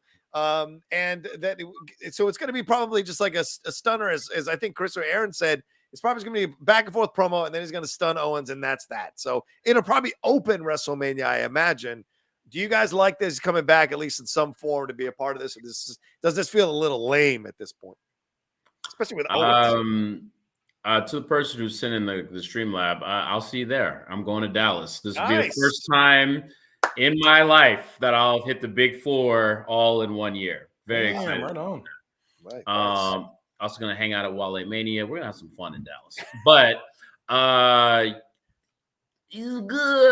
way to from what I'm hearing, the reason that there's not going to be a match necessarily is because they didn't have plans for this long term. Okay. They kind of hit Austin with, I think, from what I'm understanding, they told Owens about it early, but not Austin. Oof. So they approached Austin later and was like, "Oh, we want you to do something." And he's like, "Now you tell me?" Like, right. I could have been training for this. I could have been taking some bumps. I could have been running some ropes. I could have maybe, because it's very important to Austin to deliver to fans' expectations. And giving him a few weeks versus a few months to get ready for a match, a comeback match at WrestleMania, him being Stone Cold Steve Austin, you got to respect that situation. But it reeks of WWE planning of like, oh, we'll get Austin will say yes, we'll get him to do it. You know what I mean? And then the original plan going to shit. We hear that with the Cody Rhodes situation where it's like they had plans penciled in, but didn't have the deal done. And so they had to scrap everything. So it's like, come on, guys, you got to handle at least Stone Cold Steve Austin with better gloves than this. And because we all know what that's going to be. We all know what a KO show Steve Austin thing is going to be. And I don't know if that is what's going to sell tickets to this show. If Austin comes out next week and shows up on the Titantron and is like, damn your interview show, I want your ass in the middle of the ring in a match. Now we got something. Okay, that's fair. But I doubt that that's what's going to happen. And so, it's falling a little flat for me. He just physically can't do it anymore. I don't know why people thought he was going to wrestle a match. Anyway, go ahead, Aaron. What do you think about this? I think that it is the only time that I will be okay with people doing the what chant. Because it's Stone Cold Steve Austin, you can do it. We're going to whoop Kevin Owens' ass. What? I'm going to do all that. So it's going to be great. It's not like Stone Cold is out of the consciousness. Like the dude's got like a million reality shows and beer and all this kind of stuff. He's always doing something. Right. Broken Skull, Tide commercials with Ice-T and Matty Ice. Like he's always doing something. So to see him in a wrestling ring, though, it's different. Like to see him coming out, like even when they did Raw 25, which to me was not great, but when he came out and stunned Vince McMahon, still got a huge pop because it's Stone Cold Steve Austin and he's stunning Vince McMahon. It's Texas. It's Stone Cold Steve Austin. What I don't want to happen is I don't want a repeat of what we saw with Heath Slater, like back in the day when he just got his butt whooped by a bunch of legends. Like they said, Texas legends. So I just feel like it's going to be like Booker T, no offense, Booker T, JBL, Undertaker, like going to come out and beat up Kevin Owens. Then Austin's going to come out and stun him. I don't want that at all. Like, I just want like him and Owens to just go at it. Like, that'd be great. Yeah, fair enough. All right, let's keep going here with these. I know we got to run. DA Dameth, I say DA Myth, whatever. Do you think Wendy Richter will still have a chance to make a run? I don't know, but in some fashion, she needs to do something with AEW. I don't care about Alundra Blaze. Vince did everything to her, and then she shit the bed. But Wendy has a story to tell. Wendy has a Legends deal. She's not gonna do it. Yeah. What? A Legends deal. She's definitely not wrestling, and I don't think she even likes the wrestling business anymore. I could be wrong, but a lot of those. If you look at some of the people who have WrestleMania 1 with matches, it's like watching like Super Bowl 1, where it's like these dudes were bus drivers in their regular jobs and were just in the NFL to get a check. Like they didn't give, they weren't like all into the lore of being pro wrestlers and stuff like that. They're smoking at halftime. They don't name it smoked on the sidelines, bro. You know what I'm saying? Like, come on, dude. Wendy Richter? I mean, she probably has some great anecdotes to tell for sure. Right. Or maybe does have like a very compelling, tale to tell also. But I don't know about if anyone's clamoring for Wendy Richter tells all. Yeah. Show me the Wendy Richter merch. I want to see how it's selling. Justin Toner says, "Hey guys, new figure. Be quiet." Oh, I'm sorry. All right. Let me explain it in Aaron's terms. Okay. Hi guys. Big E gave an update on Twitter on his broken neck and said his C1, C6 are fractured. Nothing displaced, no spinal cord damage, no ligament damage, and no surgery. Good news. Loved the Revolution pay-per-view. Agreed with all you guys and what you said about it. Yeah, let's talk about the Big E now. Again, because Aaron didn't put it on the run now. It's Big E bias, WWE bias. Let's talk about this. So, I mean, this was a horrific, and I'm going to bring up the footage here in a second. This was a horrific move here. And we've seen some heads hit mats lately in ways that are not 100% great. I was rewatching The King of the Ring with Shane McMahon and Kurt Angle from 2001, and it's a miracle that Shane isn't a paraplegic person after that match. So we're seeing this is a big dude, as Aaron likes to say, big meaty men slapping meat. He did not have the leverage to throw him in this direction. What happened here? Who's at fault? And what a terrible last few months for Big E after winning the title. I mean, for God's sakes, losing the title, then having this happen to him. What do you guys think about this? Chris, I'll go to you first, man. I mean, first of all, thank goodness that the injury isn't more severe. Yeah. So happy to hear that. He can heal up, come back, if he wants to. And, just nothing but healing energy to Etor. But as far as who's to blame, I mean, it just didn't look like Ridge Holland really had his bearings when he went to do the move. Like, look at that. No back arch. He didn't use the legs. You got to bend deeper. That's a big man. That's a big man. You got to bend the knees. Get down there. Squat it up, baby. But and look at Butch just letting it happen, for fuck's sake. Anyway, sorry. Yeah, Butch would have thrown him. Butch would have thrown him the right way. Right. And you'd think that the Butch thing was going to be the biggest story to come out of this situation, and not that. I mean, look, Pete's standing there like, that ain't how you suplex people. I suplex people all the time. But even in still, this isn't ballet, as they say. Injuries happen all the time. Freak things happen all the time.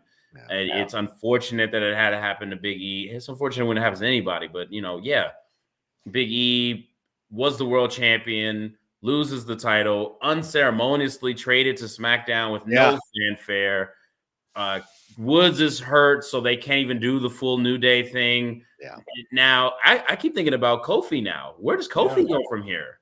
Mm-hmm. Like, he was the first downgraded member of the New Day before all this, and now he doesn't have either of his guys. What's he gonna do at WrestleMania? Like, put him against Ricochet and have him just tear it the fuck up. I mean, that's a possibility. Hopefully, something, man. So I don't know. It's just an unfortunate situation all around. I feel for the guy. Get well soon. Yeah, Aaron, thoughts on this? Well, Murderance is asking in the chat from a technical aspect, like what went wrong, and it's like Chris said, like when you suplex somebody, and Taz put this the right way, and Taz would know because Taz has thrown a lot of suplexes and dropped enough people in their neck. It's about momentum. It's about like stuff like that, because if you and I were tussling, I'm a bigger guy than you. If I was using my momentum, if you use it against me, you could throw me across the room. Right. It's all about that. And plus, like Chris said, the guy, you cannot lift a guy like Big E that's 300 pounds. I don't care how big and strong you are, from a dead lift over your head and expect him to get turned. It's just not possible.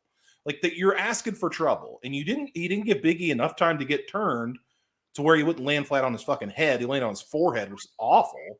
Yeah. But it is worth noting that Ridge Holland did go to the hospital and check on Big E, as did a lot of people. So it's not like Ridge Holland's an asshole.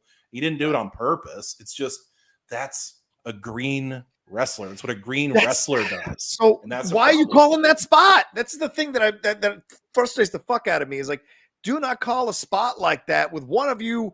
They would never call a spot like that on Roman Reigns with Ridge Holland. If you value these wrestlers, don't call a spot like that with a green wrestler like Ridge Holland and have him blow the spot. You're just risking a dude's career. I mean, this could have ended his career. He could have been in a wheelchair for the rest of his life. That would have so sucked, man. So to me, I just was mad to see a green wrestler pulling a move like that on a guy who's a beloved member of the WWE roster. That just kind of blew me away on so many levels. Yeah. Whoever aged in that match has some deep thinking to do about what they do in the future. Seriously. And again, you put a black wrestler in a situation. I just think it's just a bad look, man. All right, one here from Dameth. He says, "Do you think Dave Meltzer cares about working with the crowd? Things like slowing down, taking those pauses, working the crowd, than doing a number of moves? I mean, I know what heights he reached as a wrestler, but there are great film reviewers that never did a movie." Okay, anything to address that? What are we talking? Who was that? Who were we talking about? Dameth. And Dameth also said that Wendy Richter made more money than Hogan in wrestling. What the fuck? Dameth, are you trolling? Yeah, are you trolling, son? I mean, I'm going to stop reading your shit because you're only giving $2 if you don't stop trolling. For God's sake, it's ridiculous. So anyway, don't answer. Let's move on. I don't want to answer it. Let's move on. All right, we got to get to NXT. All right, Aaron, run through these results real quick here. Yeah, I'll go through this real quick. Dakota Kai and Woody Chu defeated Raquel Gonzalez and Cora Jade. Fallon Henley defeated Tiffany Stratton. Grayson Waller defeated LA Knight in the last man standing match. Io Shirai and Kaylee Ray defeated Casey Catanzaro and Caden Carter. Imperium and MSK go to a no contest. And probably the shocker of the night, I would say, Dolph Ziggler pins Tommaso Ciampa to win the NXT title in a triple threat match with Braun Breaker, your new NXT champion, Nick Nemeth, a.k.a. Dolph Ziggler, here to show the world. I knew 5 names of what you just said. That's pretty much it. I mean, I look at this situation. I'm like, I don't really give a shit about NXT, to be honest with you. But this Braun Breaker situation to me is really a microcosm of some of the booking issues with the WWE. You made such a big deal of building this guy up. You give him the belt, then you get him into a feud with a guy who's coming down. And I don't care what you fucking say. He's coming down to NXT. And then you give him the belt by having one of your veterans, Ciampa, who you've been pushing on the main roster, take the pin in this situation. And so you save Breaker, I guess, but you still take the belt off of him. So to me, are you saying that Braun Breaker is not, there's no programs for him to run with anybody who's in NXT now? Or are you saying you want to have him lose the belt to Ziggler so he goes to the main roster? It just was an interesting decision that I didn't 100% understand, because Ziggler doesn't need the NXT title. He's had the world title. The NXT title means shit to him. I don't know. Just seemed weird. What'd you guys think? Yeah. I'm embracing the chaos. Right. At this point, NXT 2.0, yeah, F it. Dolph Ziggler versus Mandy Rose for the unification titles. Let's do it. Let's go. You know what I'm saying? If you guys already know where I'm going with this, Nikita Lyons ain't on the show. Who cares what happens in NXT? Whatever. I don't care. I just don't. I'm sorry. I don't care. I want to see Walter. I will not call him Gunther. I want to see Walter. I want to see Nikita Lyons. I don't, and I want to see Toxic Attraction. If neither of those three things are happening on NXT 2.0, I don't care. I'm checked out. They gave Dolph the belts because they're doing a premature call-up of Braun Breaker, who wrestled on Monday Night Raw this week. Yeah. Who's clearly not ready to be on Monday Night Raw. No. It's just like, whatever. You've ruined the brand. You've turned Pete Dunne into Butch. You know what I'm saying? We knew he was Butch already. You know what I mean? But now you're giving him the name. Just like, embrace the chaos. Let it run freaking wild. Let's go bananas. Let's go crazy. Let's make Hulk Hogan the NXT. Why not? Let's have the Ultimate Warrior's ghost show up and become United States champion. Let's just really go for it. What the craziest things you could think of, the looniest ideas. Let's have the Looney Tunes show up and wrestle against aliens for the NXT title. I don't care. Do what you want. Aaron, this is Chris's Star Wars rant. I love it. It's taken like 6 years, but the NXT title is now irrelevant, and that's so sad, man. It used to be like one of the best titles, like great champions like Adam Cole, baby, and Nakamura and Smojo and Finn Balor and Ciampa and Gargano, like these great NXT champions, and now it's like Braun Breaker could have been that, and then it's like, well, we'll just got hotshot into the main roster, which I think is fine. I think he'll be fine. Will he get a fucking name? He'll be the one that doesn't get his name changed. They'll change poor Pete Dunne to Butch, and they'll change Walter to Gunther, but the Braun Breaker as Braun Breaker, it's like, no, you can't do that. I just think it's funny that if you go back in the annals of WWE history, you will find an excellent not North America, but UK championship match between Butch and Gunther. Not Pete Dunne and Walter, Butch and Gunther. Yeah. That's where we're at now. Yeah, that's where it's got to go. Oh, God. And why does he look like Christian Bale in Newsies? Like, people said, hey, it looks like Peaky Blinders. I'm like, no, he looks like he's from fucking Newsies. He looks like he's about to throw out the morning headlines. He's giving the morning report, the long and the short. Come on. All they're missing in that stable is the Artful Dodger. It's just like, what is happening? Bruce Pritchard? You know what I mean? My last thing I'll say about this, it's just, again, the hypocrisy of WWE when you hear them say certain things where it's like, when we name people, we always say, can you envision it being WWE champion blank? WWE champion Butch? Can anyone hear that? Does that sound right to any human being whatsoever? They didn't give it to Butch Reed. Yeah. The legacy of NXT, to your point, Aaron, dead and buried at this point. Dead and buried. And done on purpose. Yeah. It's like that idiot who had a really great relationship or a really great wife and then traded it in for some ditzy 20-year-old blonde. And you're like, I can't. Listen, dude, we're done talking about Corey and Carmelo. We're moving on. Let's go. No. We're done with this. I'm not bashing Carmelo. I like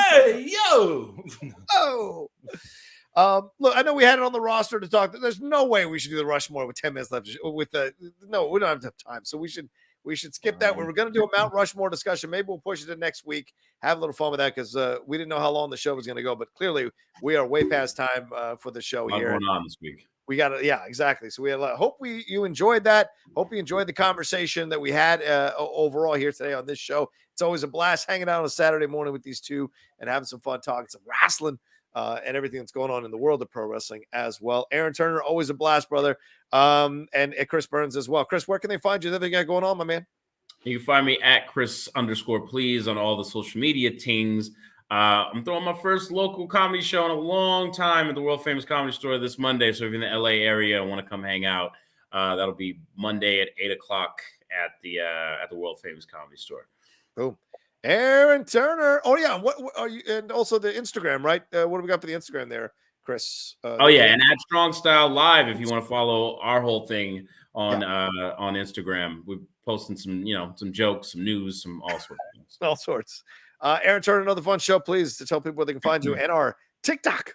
On Twitter at only Aaron Turner. Find me on PlayStation playing WWE 2K22, Titan 7817 there. And then you can find us on Twitter at Strong Style Show.